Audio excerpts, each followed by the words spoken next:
Ka do që janë. Kë është e kryeministër? Ama konkretisht. Kom qef unë? Kë është shef që po bëhet, se kë qef është Unë me gjithë këto stërkeqjet e procesit, me gjithë vonesat e parasyshme, unë e shoh Albin Kurtin kryeministër. Absolutisht. Po, në dhënë këtë situatë. Sepse i ka kushtim, veç ta shta justifikoj pse. I ka këtë opcionin favor ti. Me PDK-n mund më bon kryeministër. Me LDK-n mund më bon kryeministër.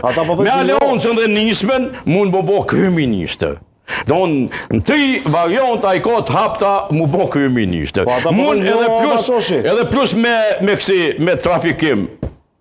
Qanjeve njërzore mu bo kryeministër. Unë i ka 4 opcione. A njeri cili ka ma shumë të opcione, logikisht qaj mund mu bo kryeministër. Trafikim qanjeve njërzore, ma thosh i kështë. Po kanë tonë, ku vendin e Kosovës ka pas kësi vajtja dhe sa dush. Ato e lëvizje legjitime? Jo, ato... Legale. Po shiko, ta është i problemi që cune nje ka s'pu jo legjitime. Sepse ato të bindit e mija janë me votu vjusën atje. Edhe s'ki që ka me i bon, janë bindjet e saj, ti, më falni. Opcionet, për i përmendim ato është kështë e ti kryeministër, se po shështë që edhe shikuesit